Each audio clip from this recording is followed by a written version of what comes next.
Namaskar. Hello and welcome to PGurus channel. I'm your host Shekhar Iyer. Joining me today with some sensational scoops and hot news from Tamil Nadu and Kerala. I'm sorry, not Kerala, Karnataka is Shekhar Iyer. Let's welcome our guest of the day, Shekhar Iyer ji. Shekhar ji, namaskar and welcome to PGurus channel. Namaskar, Shekhar Iyer ji, namaskar. Today is, I think we have been awake since very, very early morning because of the dramatic developments in Chennai, where a powerful minister of Stalin's cabinet, Senthil Balaji, has been arrested, and after he complained of chest pain, he has been taken to the local government hospital. He should be produced to the court sometime during the day.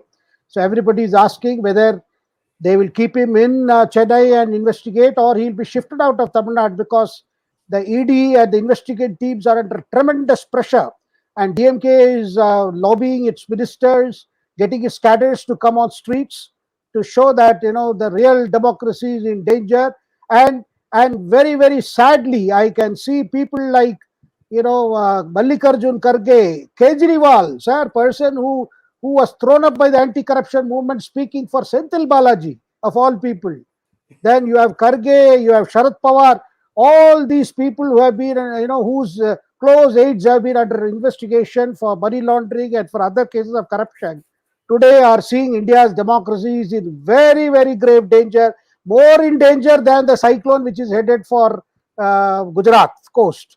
So you can see the kind of panic that has set in. Nobody expected that somebody will actually arrest Senthil Balaji. He has been a very powerful minister.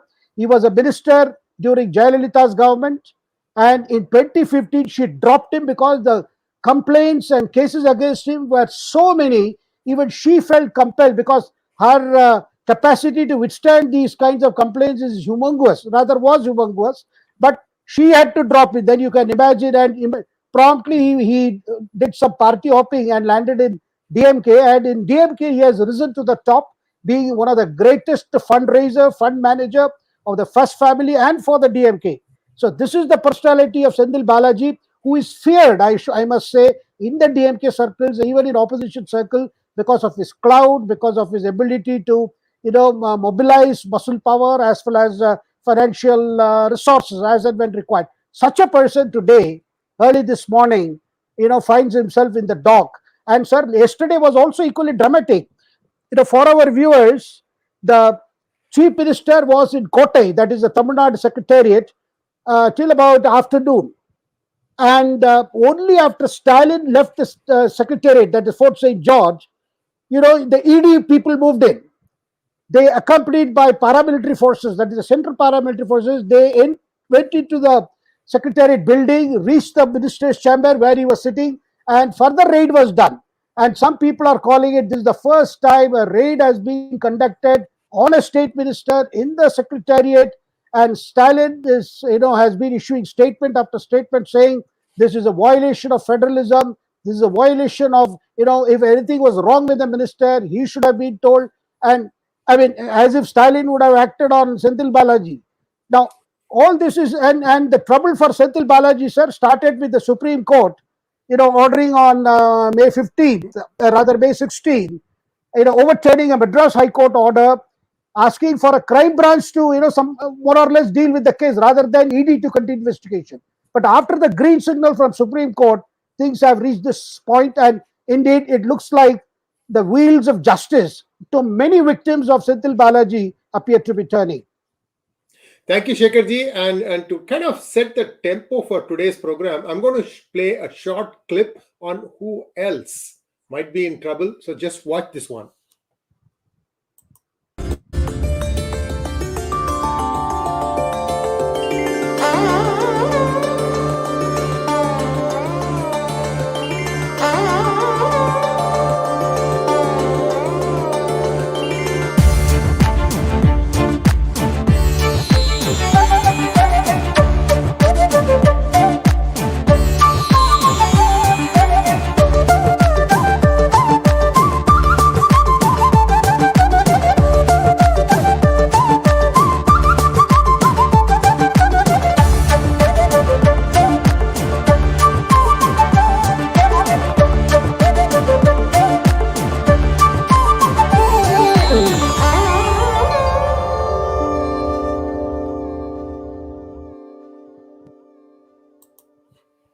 So we are just putting up a possibility that many of these people could be in trouble. DMK members, DMK ministers, some ex-ministers also, and some people who are not actually having any power, but they are enjoying a lot of that.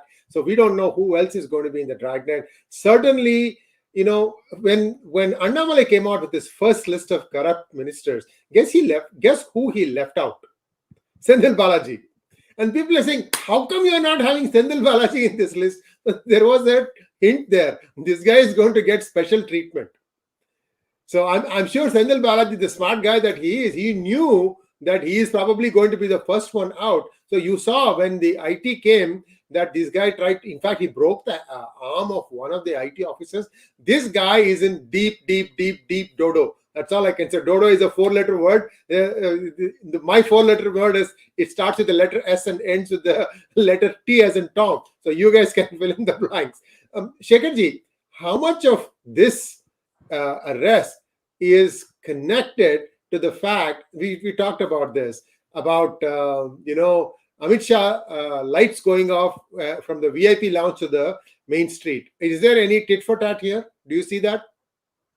No, sir. It was that act of power going off may have been a tit for tat, because the ED cases have been going on for some time, and Senthil Balaji even tried to explain the darkness that greeted Amit Shah on arrival in Chennai due to some technical problem, and that lasted for 40 minutes, raising several questions about security. Now, that apart, sir, just as your the signature tune for our hangout today, the corrupt shall go.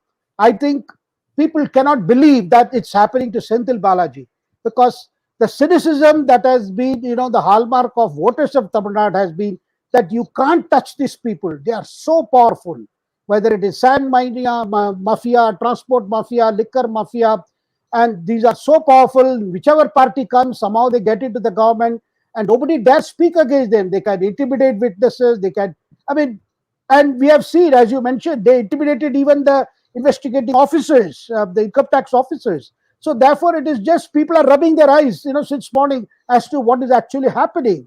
That Senthil Balaji is actually sobbing. He's complaining of chest pain, but basically he's sobbing at the turn of events. And the people who are now making a beeline to visit him in the hospital, which is guarded now by the central forces, they are wondering as to, to give him that kind of moral support, lest he sing more and put them in trouble. Because what was initially an investigation into corruption has naturally got enlarged into, first, the accumulation of assets disproportionate to the known source of income. That's a term that the income tax authorities always use, and followed by the parking of funds. Where did the collected money have traveled, the money trail? Now that is getting a lot of people worried, because that could mean, as you just showed, that it could involve people who are in the first family of the DMK and other ministers. But there are also some people very happy, sir, and some of them are in the DMK. They who have been aghast and angry at this rise of this person from Karur to such a top position in DMK, displacing all other previously, carpetbaggers and money baggers, and emerging as the sole source of the entire the clout, the financial clout of the DMK's first family as well as the party machinery. They are very happy. They say, look, this guy had sidelined all of us. This guy had used all questionable methods. Riding roughshod on so many of us, and look, finally he has reached this position. Sorry, a few days ago there was a video which went viral of a liquor transport contractor, because Senthil Balaji handles prohibition and excise in addition to electricity. These are all supposed to be very creamy layer. As they say in Hindi, Malai Dar Mantralaya. So this creamy layer ministries is handled. That particular contractor was sobbing, and before he probably his overnight his contract was not was cancelled, and he was left high and dry. So he went to the nearest Pulayar Kovil. The Ganesh, you find Ganesh, sitting across Tamil Nadu under a tree, watching the goings on. So he went to the first, broke a coconut and sobbed like anything, that I have been ruined by Senthil Balaji. So there are so many people, sir, there are so many victims of Senthil Balaji. Of course, this particular case refers to the recruitment drive in 2014 by the transport undertaking, because he was a transport minister, and people were, the jobs were for driver, conductor, junior assistant, junior office assistant, and even some technical jobs. And there was a rate card. The rate card, we have just seen how the investigating agencies have found rate card of Trinamool people. How for a teacher 4 lakhs, for a post below the teacher there is 4 lakhs, then teacher and about 6 lakhs is some kind of a rate card. And I believe, as per the complaints that have come, that complaints with the investigating agencies related to similarly. But Senthil Balaji is such a I would say efficient manipulator of the system. He got the complainant actually to settle with himself, and the complainant wanted to withdraw the complaint. And accordingly, Madras High Court even allowed it, and crime branch said, look, other complaints may be dealt at, similarly, or somehow can be disposed of with a fresh investigation. This is where the Supreme Court stepped in and said, look, a division bench said, a case involving corruption cannot be settled between the accused and the complainant. How can a complainant settle with the accused? I mean, it's a very fundamental question. It's like, we have seen in the most horrible thing where the rape victim is forced to settle with the accused and with the promise of marriage. I mean, that's the most horrible thing. And we have seen higher courts have come down on that kind of settlement ever being given out, dished out by local level judicial officers. So this is a serious, and finally, as they say, things come to roost. This is what exactly has happened, because there was one, and this particular case is related to one Arulmani who had filed a complaint in 2018. How he had paid money, and many of them did get the jobs. Sir, the problem is, I had insult to just injury. as in Bengal, I mean, I can see a pattern in Bengal also. Huge fund monies were collected, even people gave away their jewelry. And let us also recall what happened in Bihar under Railway Minister Lalu Prasad Yadav. People gave land for jobs. I mean, in a country that faces huge unemployment, people sell anything to get jobs. And here we have Johnnies like Senthil Balaji who can do whatever they like. They can manipulate the system. And, sir, the most horrible part is seeing all these leaders, leaders like Arvind Kejriwal, who is supposed to be hero of the anti-corruption movement, today sobbing for Senthil Balaji. Sharad Pawar, his 2 ministers have faced investigation. And they are under ED scanner, and one of them is in jail, one of them has come out on bail. Now, this is the scenario. Now, this looks like a grand, I would say, a semi-final to June 23rd meeting of the opposition leaders. I mean, the so-called talk of opposition unity. Now, unity against what? Is it unity against action on corruption? Sir, it could be a Zoom meeting and they can join from their jail cells. Well, it will not be so quick, but definitely, I think the primary worry, I mean, forget they're working out some common agenda, they're working out some a common narrative against Prime Minister Modi, but on the top of their minds is this, that, oh my God, jaan chodo, ye CBI, ED hamare piche pada hai, and that is because of Prime Minister Modi. We need to stop him. What if he wins again in 24? So you can see the desperation that is coming to grip the opposition leaders, because it's action on corruption. And this is exactly what the Prime Minister wanted.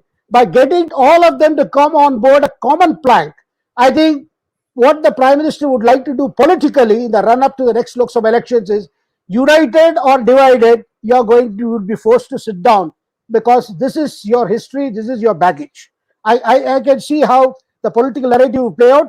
On the other hand, the opposition story will be, look, the freedom is in danger, justice is in danger, institutions are in danger, because they never, thought that somebody would come upset their whole apple cart calculation, because generally it was touch me not, okay, you rule for 5 years, 10 years, but, don't come closer to us. But this is really getting closer, and this will, you can see more people will come out. I expect more people to come out in Tamil Nadu, with their stories of exploitation, their stories of, having forced to pay for everything. Sir, even posts in universities, appointment of vice chancellors. I mean, and the fact that this is also happening in the backdrop, Annamalai's interview that became very, very controversial. Yesterday night, sir, even as action was going on on the Senthil Balaji front, you had all Tamil media channels talking about OPS, EPS, BJP. Why is BJP doing this? BJP is doomed without an ally. But I think a narrative is changing in Tamil Nadu. And for the first time, everybody is on a back foot. And I really feel sorry for Stalin. I mean, who has been depending on Senthil Balaji so much. Now the truth is coming closer home. Sir, couple of things. One, viewers, please like this video. We're doing well, but we could be doing much better. And we have 1,200 viewers watching right now. We should be having 10,000, because what we are going to discuss in the next few minutes is something that is pure gold. If you are from Tamil Nadu, nobody is getting any news from any Tamil channel. This is your only recourse to know what exactly is happening. And no, Senthil Balaji is not having any health issues. This guy is a crook of the highest order. The Tandi TV says he cried like a baby. Go Vendri Kadarina. This is the old Murasoli and Dinatandi line taglines. And by the way, he was suffering from chest pain, but he was also kicking the police officers. How can he suffer from chest pain and also be kicking the police officers? This guy is a nutcase, first of all. And by the way, the secret to his being so high up in the DMK hierarchy, I am told, and this was something that one of the guests revealed in one of the shows on PGurus, that when the minister makes money, right, Senthil Balaji was giving away 90% of the money he made to the family. I'm very serious when I put that video out, that these are the people who are going to be affected the most. Because if he just even, how can he not open his mouth? I mean, it depends upon how tight the ED wants to investigate. Because I have my own doubt that at some point the spigot gets turned off by Amit Shah. This is something that I've been always accusing the Modi government of. So whatever it is, we have to wait and see how that goes. Another story, sir. I was not watching this. I was not observing this. So I can only tell you that this split, right? So what happened was the treasurer of the DMK party was Anbaragan at that time. And they wanted to have Sethu Samudram project. Remember that? Sethu Samudram project? Sethu Samudram project, for that file had to be cleared by one member of the NDA government. I will not mention the name. You guys can go and look up the time records and you'll know exactly who I'm talking about. And this man wanted a bribe. Coalition partner, DMK's T.R. Balu had two sons from two different wives. One wife is actually a Singapore citizen, or at least she lives in Singapore. I always wonder if there is a conflict between Singapore and India, which side will T.R. Balu take? Hey, that's a discussion for a different day. What happened was, Anbaragan gives 25 crores to T.R. Balu. This is alleged. I mean, Balu, don't tell me I know I didn't get 25 crores. He only gave 10 crores to this NDA minister. And where did the remaining 15 crores go? Nobody knows. So this is the kind of, the leakage that happens whenever even the bribes are being paid. This is very strange. One member of the coalition has to pay bribe to another, lead member of the coalition to get their thing signed. Ultimately, the thing got stopped by Dr. Subramaniam Swamy. That happened a little bit later. But the Balu had two sons. I forgot about that story. One had a shipping company. One had a trawler. One had a trawler and one had a dredging company. So they both are going to get money from doing this Sethu Samudram, because the currents would always keep putting the sand back in. So DMK will make money from just about anything. They'll squeeze money out of rocks. This is the reputation this party has. I'm not saying ADMK is any better. You already alluded to that when Jayalalitha fired Senthil Balaji. So if Senthil Balaji was giving away 90% of his loot to the family, the next logical question would be of the ED, which, I mean, I'm kind of peeling the banana and telling them, look, go and look at PGurus videos. You will even know the name of the guest. You can even call him. He'll be happy to tell you where he got that information also. So the money is right now with the family. In fact, PTR also said that these guys have made 33,000 crores in a matter of 1 year. Sabarisan and Udaynidhi. And this is an audio file. So everything points to the family in deep, deep, deep trouble. That's how I see it. So feel free to let me know if you have any differences in opinion. Then we can talk about the other thing where the Annamalai is going to address a meeting, public. He's having a press conference at 12 noon today. But we were talking also about Annamalai on at whose behest is he actually taking on the ADMK also. Go ahead, sir. Yes, the very fact that if somebody at 3 o'clock in the morning, a person like Udaynidhi Stalin has reached the hospital to show solidarity with Senthil Balaji, it only goes to show that the kind of proximity that Senthil Balaji enjoyed with the first family. And obviously they are very, very worried this has happened, and I think they never thought this could actually happen, that Senthil Balaji can get arrested for all these charges, sir. But sir, I think it's also for the voters of Tamil Nadu to realize, because what is happening is lot of this moolah which is collected and parked for the Lok Sabha elections or Assembly elections is again distributed to voters. To who? The voters. Sir, we have heard in the last Assembly elections or in the previous Assembly elections or even Lok Sabha elections, every vote has a monetary value attached to it, and there are managers, and there what is called a very scientific way of distribution. At one time, I agree, was credited for the scientific rigging, where people would actually come with lists of voters. I mean, they would show no discrimination between lower income groups or high income groups or people living in even posh bungalows. They would call on each of them, record whether the voter is present, and whatever has to be given would be given. And that would be picked. There would be two more teams visiting each of these households to check whether it was distributed. And if it was a big household, some gifts like motorcycle, refrigerator, of course, television was an easy thing. You could have television in every room. So that was not a big issue. But this the kind of moolah that is collected is largely plowed back to win elections. And that is the strategy, sir. That is, and every party has been caught up in this. So you find ADMK, DMK, they have been, reversing roles in this. And beyond a point, they don't trouble each other also. Sir, today's arrest reminds me of that arrest which happened of Karunanidhi, Murasoli Maran during Vajpayee's time. Vajpayee was Prime Minister and Murasoli Maran was in the government, and there was this corruption involving local self-government, and in which all these people were charged and they were taken into. And Murasoli Maran was a minister at that time, and Jayalalitha had shown that their position in the NDA government would not save them from these arrests. So indeed, these are very, and of course, we saw Jayalalitha herself being jailed. I mean, the original cases when the DMK, TMC, they won the elections and DMK came to power in 1996. You saw that what happened, how Jayalalitha was also treated. Now, the focus is more on how the person who has been arrested treated, rather than going into the nature of these cases.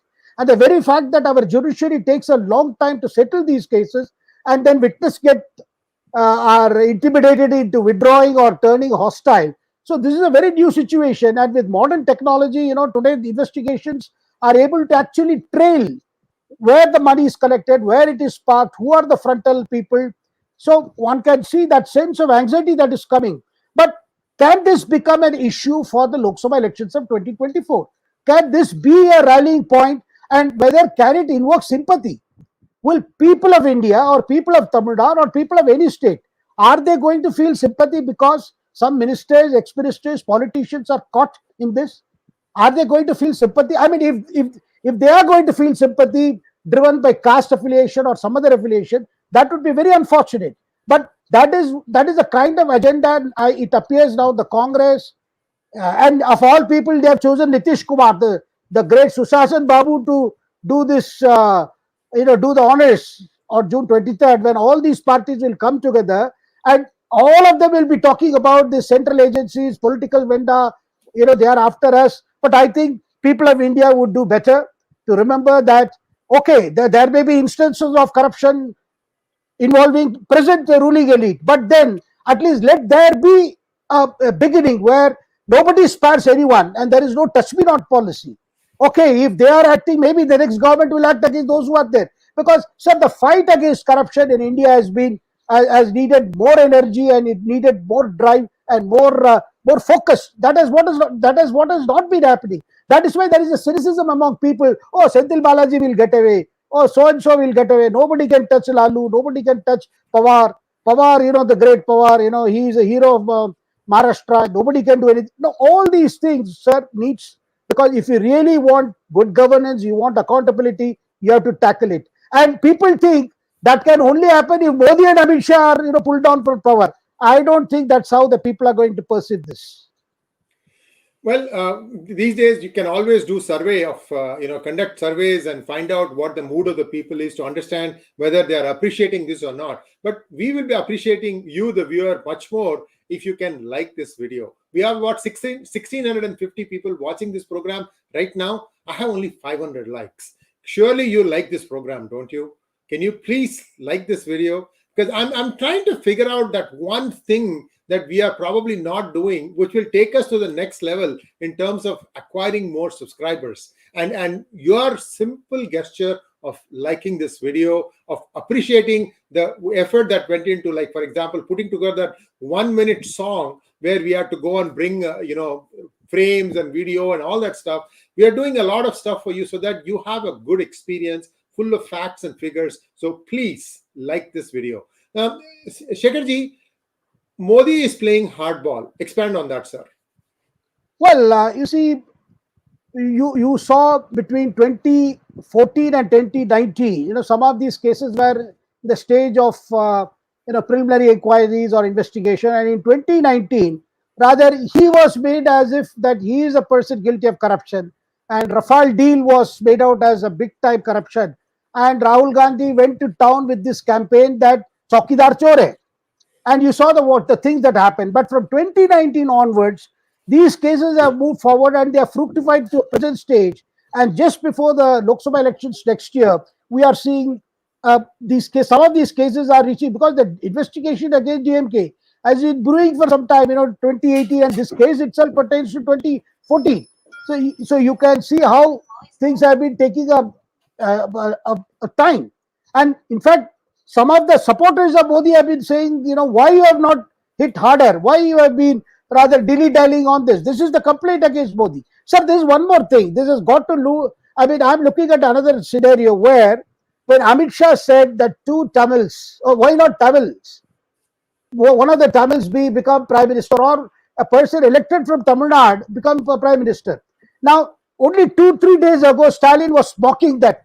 Why is Prime Minister going to contest here? Or you can make L. Murugan, one of the union ministers, as a prime minister candidate. You can make Tamilisai Soundararajan.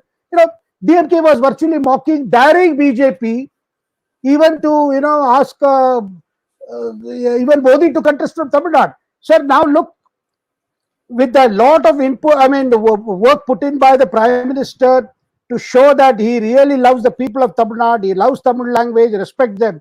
You have had several things happening, like you had the Kashi Tamil Sangamam, you had the Saurashtra Tamil Sangamam, then you had the Sengol episode, you had Prime Minister speaking about Thirukkural several times and extolling virtues of Tamil language. We have seen all that. Now, there are people who feel the real Kashi Tamil Sangamam could be if Prime Minister Modi decides to contest a constituency from Tamil Nadu in addition to Varanasi, in addition to Kashi or Banaras. That would be a completely an interesting turn to this, because that is virtually challenging the Dravidian parties in their home.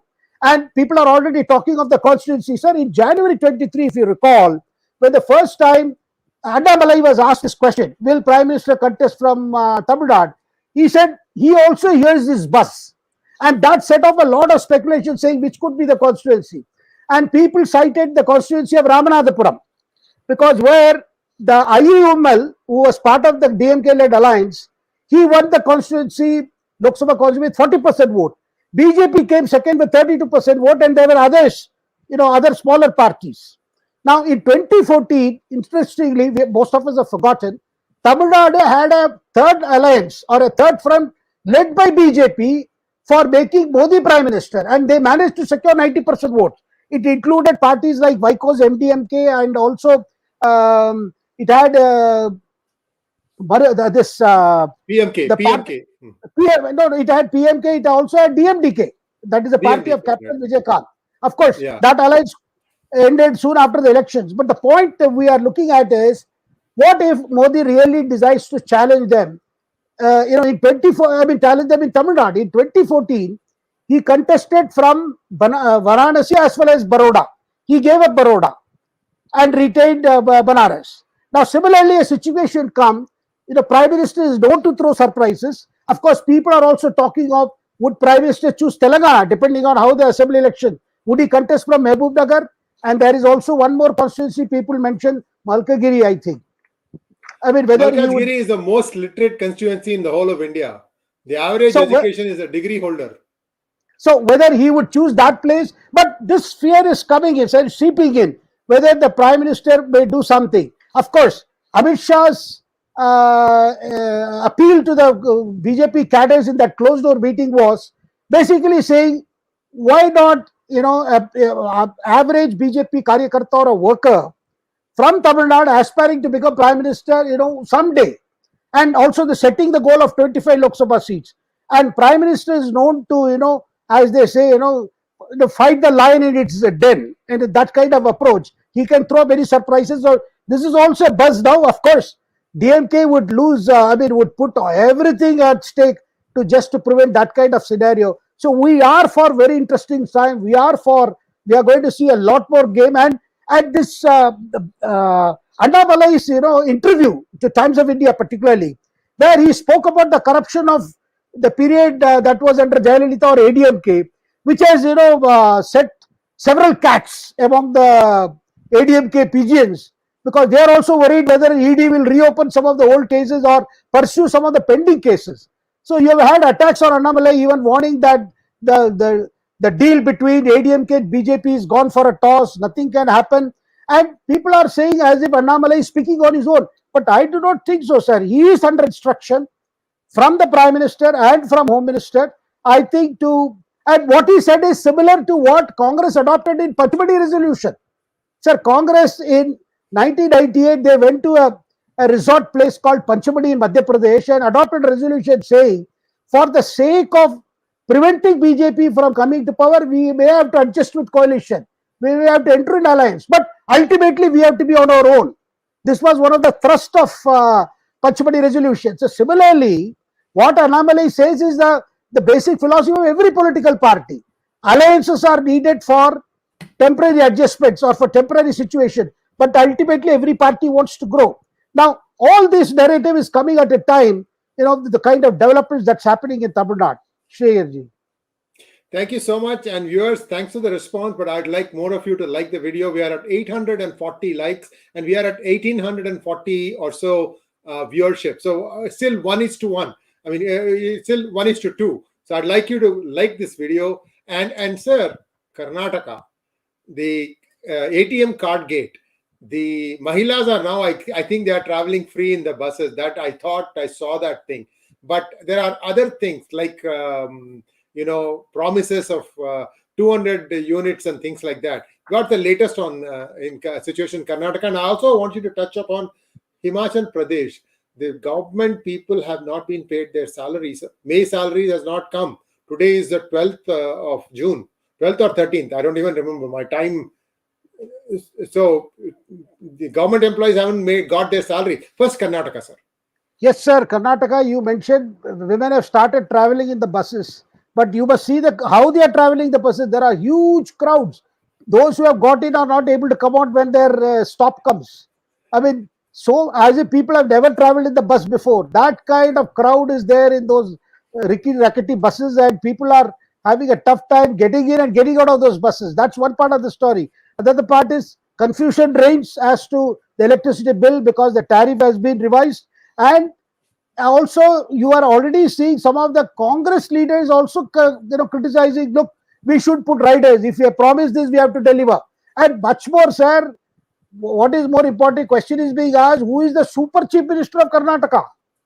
Because there have been videos of a meeting which happened to discuss the Bangalore civic issues with BBMP meeting, in which DK Shivkumar was sitting along with Surjewala, Randir Singh Surjewala, who is the Congress General Secretary in charge of Karnataka.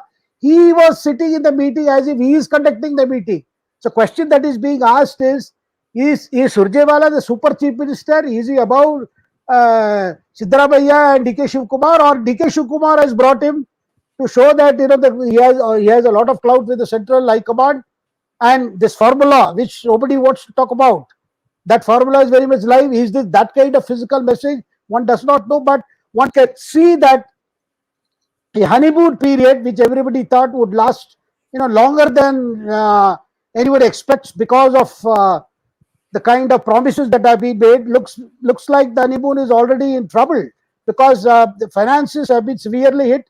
But in midst of all this, sir, day before yesterday, we saw Priyanka Gandhi again doing the same thing that she did in Karnataka. She went about making another 5 promises to voters of Madhya Pradesh after doing that soft Hindutva style of puja on the banks of the river Narmada. And her promises are little have been amended to take into account some of the problems that they are facing in Karnataka, sir. She has promised 1,500 to all women. Straight again, no riders, no classifications, no clauses, sub-clauses or anything. Just as in Karnataka, initially they said every woman would get. Now they are writing, clauses that these people are out, that people are out, only BPL holders, then you have to declare who is head of the family, whether it is Saas or Bahu or whatever. Now, the second thing is a gas cylinder for 500. Then electricity, sir, it has undergone some amendments. Even the promise undergoes amendment. 100 units of free electricity for all.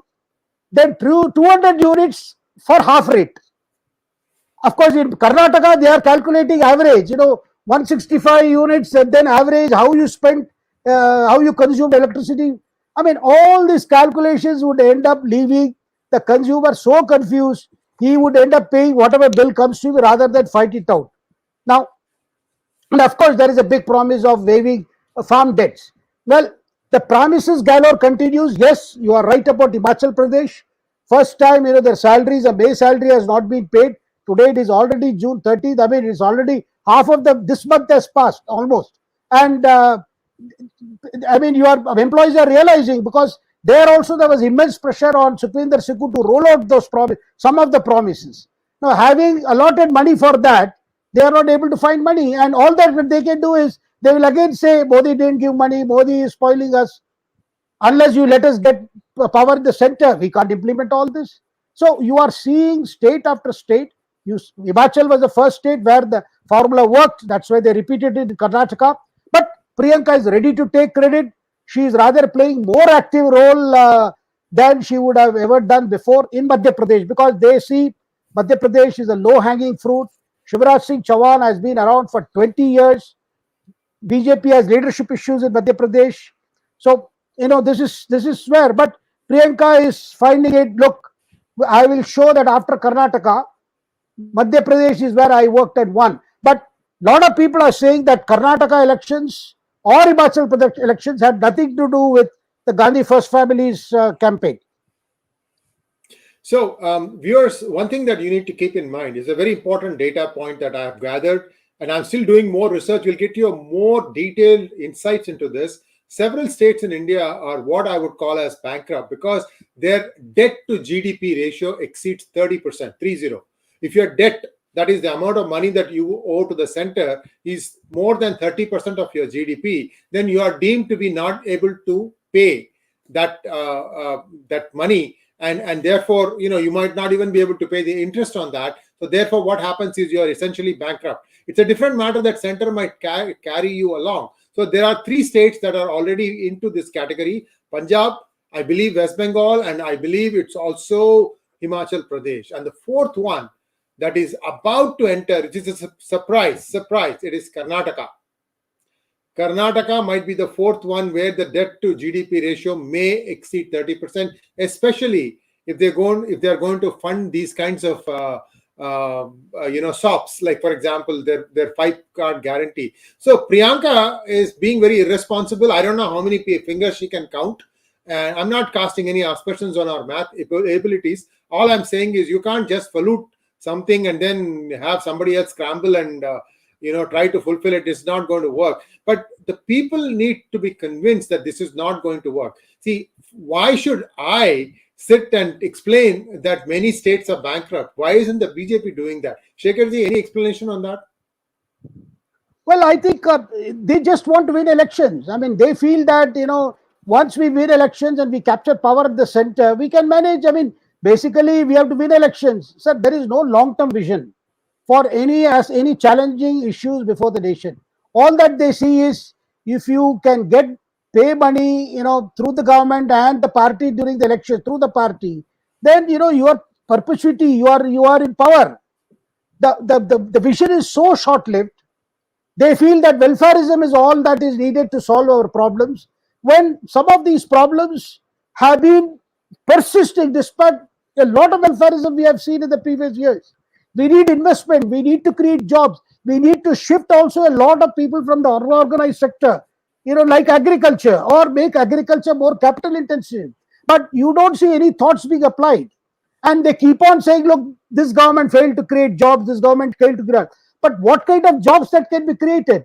And what about employability of the people who are coming out of the colleges? Sir, in Karnataka, they have promised 3,000 rupees to degree holders for the first 2 years. Those who don't get jobs, then 1,500 diploma holders. Now, I can see that this is of course, the concept of universal guaranteed income, which was floated by, the former chief economic advisor, Arvind Subramaniam. But that is not that. See, guaranteed income can be one aspect of your governance model, just as Mandreka. But Mandreka itself will not solve your problems. Those problems need more imagination. Now, and that, where do they differ with Modi? Actually, they don't have much to say on those things. All that they're saying is, we'll give more and people should trust us more. Because they feel that if they can win state after state and convey a message that we are the most fancy to win the Lok Sabha elections, the people will choose them. And once they capture power in Delhi, then they can manipulate the budgets, throw the fiscal discipline to the winds, and then do what they want. And if India's progress or India's growth is somewhat stalled, or it doesn't move at a pace, I don't think they care a two fig. Because if Modi is gone, they feel a lot of the heat is gone. But I do not know whether people are going to make such a choice, because these are going to be very hard choices. Yes, there is rural distress, there is agrarian unrest, no doubt about it. There are terrible problems, but those problems would require short-term approach as well as long-term approach. And in between all this, how can you trust those very corrupt people who did not do anything when they were in power, and today they're promising much more? I mean, this is what baffles me. Then public memory is short, and that's how the creed of politicians keeps on growing. Yes, indeed. And now let's throw open the floor for some questions.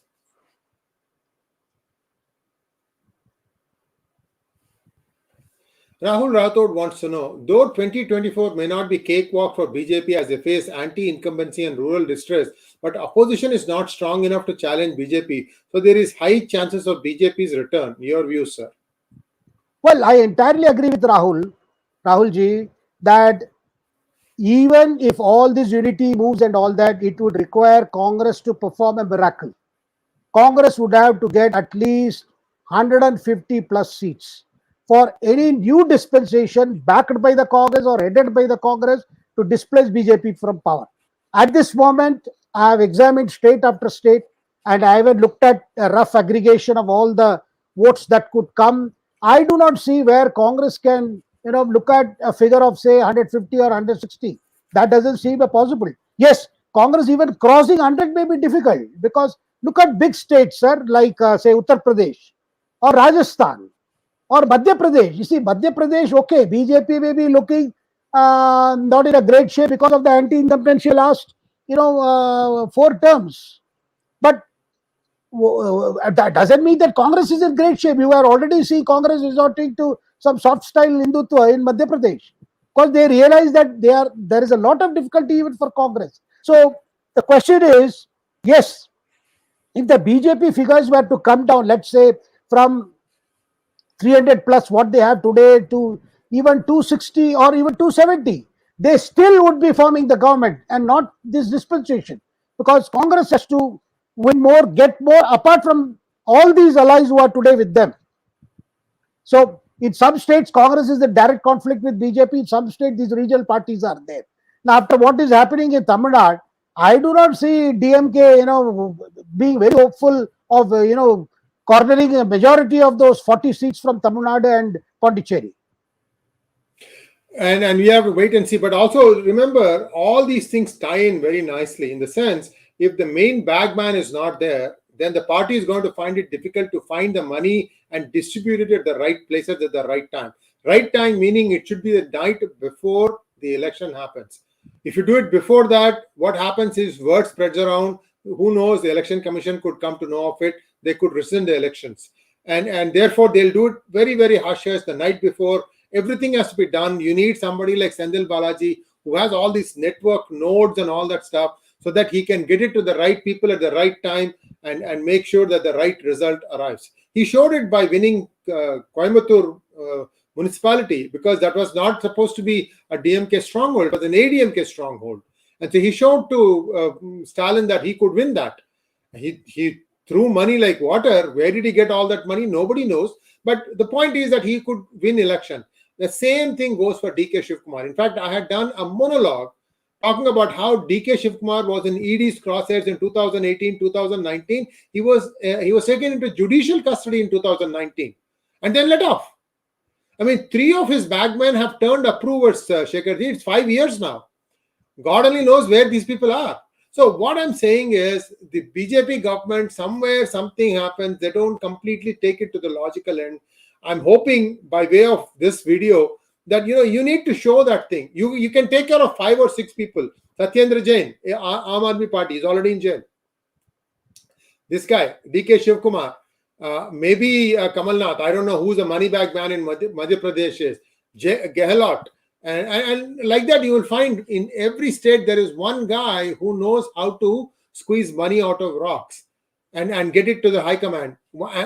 These are the people that need to be looked at, because all of them are corrupt. You may not have enough ED officers to take everybody and throw them in jail, but at least go for the ones who are the key ones. And that will give you a huge edge, because they will not be able to distribute money before elections. And Lok Sabha giving sops is difficult, in my opinion. Shekharji. Definitely, sir. The people are upset, that when they feel that somehow the system can be manipulated by these people, and they have done it for such a long time. And when you see Satyendra Jain, Manish Sisodia, or DK Shivkumar, or why even the National Herald case, I mean, where you have found Sonia Gandhi and Rahul Gandhi taking bail. This is inconceivable earlier, but that is not enough, because cases will have to move fast. Particularly, you need to speed track cases of corruption, because a good war against corruption will have great impact on overall governance by any party, sir. I mean, let us be very clear that it is not that the corrupt are only among a section.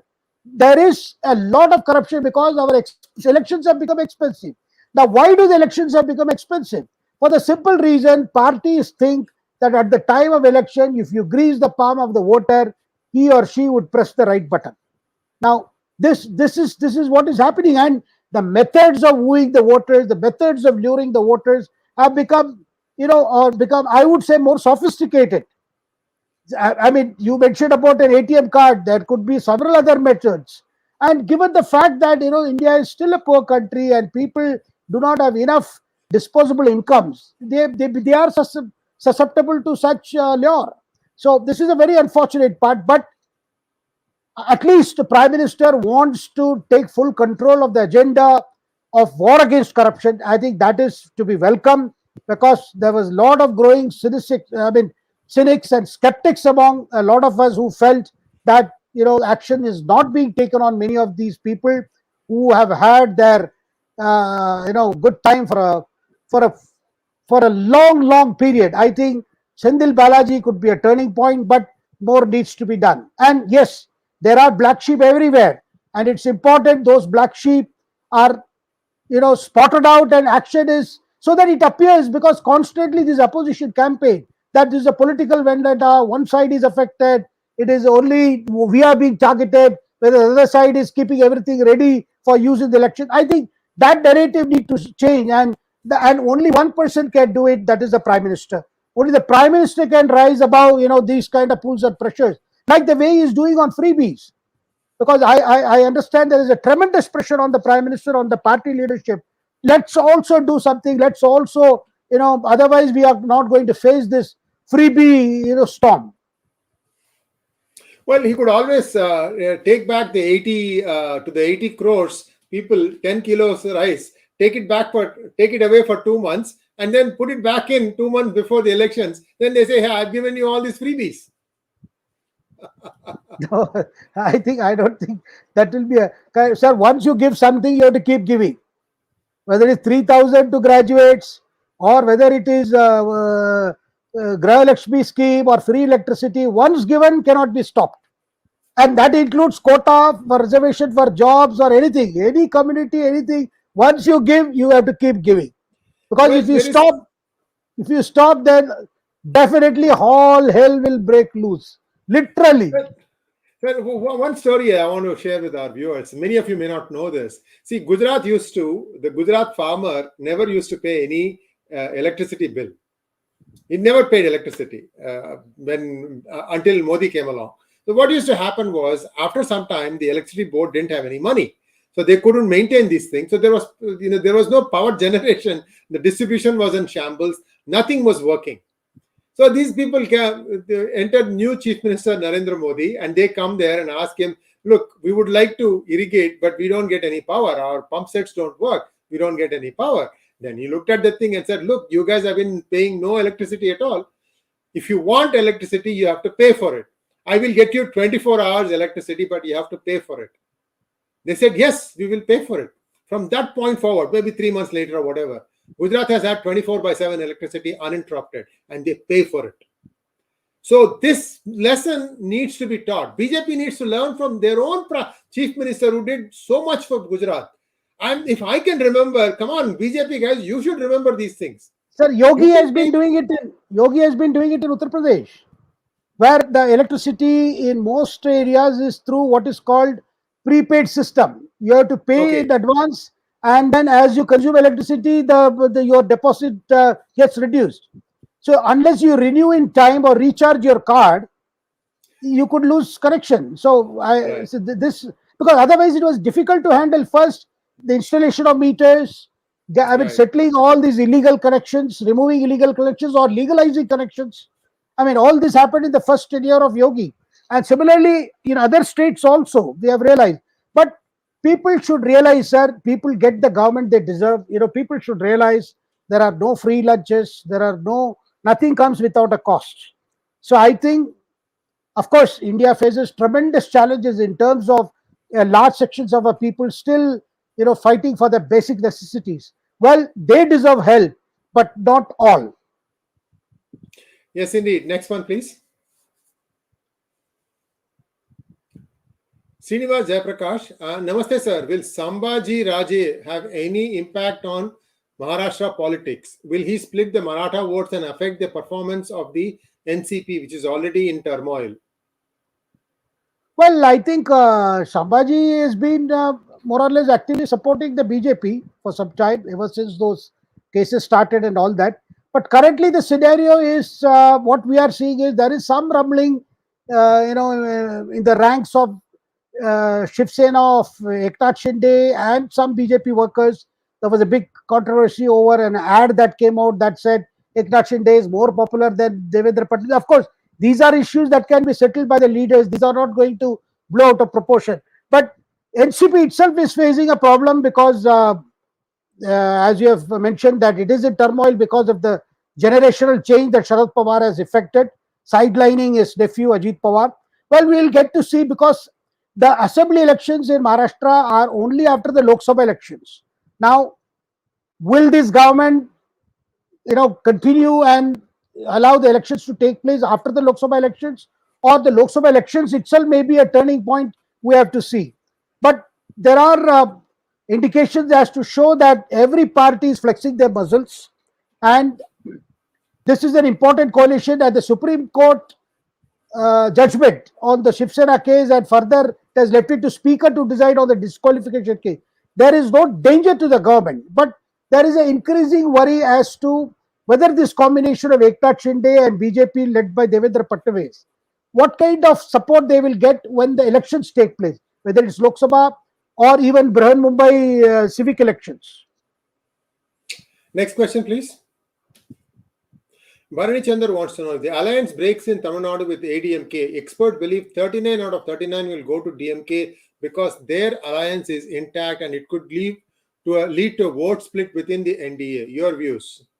I agree that for BJP to plow a lonely furrow is going to be difficult, because ADMK and DMK, they have their traditional support bases, they have their own traditional stock vote. For BJP, of course, this is not 2014 where they formed up their own alliance, managed to get 19% vote. So it's a tough challenge. But then, as Annamalai has outlined, for a long-term, projection as an alternative to the Dravidian politics or alternative to the so-called Dravidian model of governance, the BJP has to have an identity, has to show a pechan.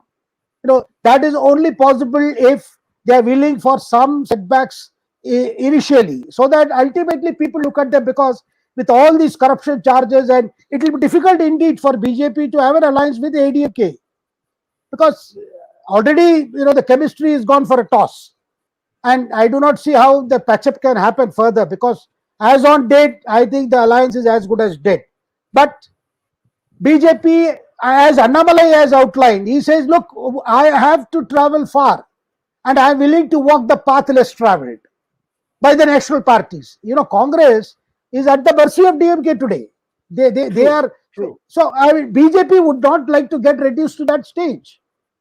At least they have been able to say, look, we want, this is the kind of target, and they are fixing targets. So a party that fixed target may not reach the target, but at least its efforts will not go waste. It will develop an organization. It will develop its cadre. And that's how BJP has grown in states where it was never existed before. Sir, there is also one other compelling reason for Annamalai to go it alone, sir. What happens is, let us say there are, ADMK voters in a seat which the BJP is contesting. What has been seen in the past is the BJP voter will transfer his vote to the coalition partner. But the ADMK voter does not tend to vote for BJP. He tends to go and vote for DMK. There is this thing that has been fed, Kool-Aid that has been fed to Tamil voters, that if BJP comes, that means it's Hindi imposition. God only knows how these people keep saying this. So Annamalai has to break a lot of these mental blocks, in my opinion.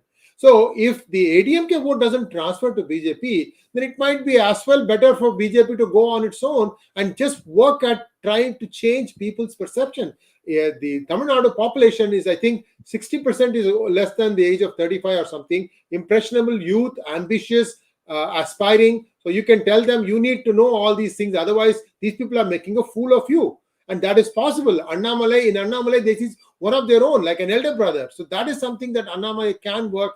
I feel that this is the path that BJP should take. I don't know. I'm nobody in BJP or anywhere. Shekhar Iyer ji, lot of these issues, like for instance, NEET exam. Look at how the Tamil Nadu students are doing well in NEET. Yes. Such a big thing was made out that it will prevent the rural students of Tamil Nadu from getting an admission in medical colleges. But look where they are performing. So several myths, several things that have been perpetuated will have to be broken. And the way the Annamalai is going about it, sir, and despite opposition from his own party, there are many BJP leaders who are upset with him. Upset because he is willing to walk alone. Upset because he is upsetting the status quo there. And that is perfect a model that Modi would like in Tamil Nadu. Let's upset the status quo. Let us take the initial brunt. Let us take the initial setbacks and move on. I think that means, if not this election, the next election. Now, that kind of approach is necessary, sir. I am looking at a scenario. What happens to DMK after Stalin? What happens to ADMK after all this? Now, today, a strange scenario that Annamalai has created, he has got leaders from Stalin to Edappadi to Sashikala, all united against him. Looks like it's another MGR film in the making. So true, so true. Ruben Loganathan wants to know, Shekharji, since ADMK has given ultimatum to the BJP central leadership to remove Annamalai if you want alliance to continue, what will BJP decide? Remove Annamalai or break the alliance? Well, Loganathan sir, you know that Modi is not a person who will take this ultimatum, deadlines, threats. I don't think he is a leader who will ever respond to such threats or anything. I think the answer is no. I don't see a scope for BJP bowing to the pressure of ADMK for the sake, because whatever has happened now, with the arrest of Senthil Balaji, the things that have been unleashed in the state today, the kind of political undercurrents or even things that are even available on the, perceivable on the surface. I don't see any scope for central leadership doing namaste or bowing their head before ADMK, or rather they would do as they say in North India, they may do a namaste to ADMK. Okay, goodbye. We can do it on our own. Thank you, Mohan Kamath. Next one. Kushanan Keshav wants to know, sir, they promised freebies, could not do it, increase price on electricity in Karnataka. What is the valid reason to increase the price on essential commodities? Is it constitutional? No, essential commodities increase in Karnataka or where? I think Karnataka. Karnataka is the question. No, because they are trying to put a cess on petrol, sir. They have increased the fuel price. They have tried to put a cess. So, and also this electricity tariff, because they have to mop up the resources to implement these promises. That is close to 60,000 crores, and that they can't do it with existing. And there is again a talk of increasing property taxes.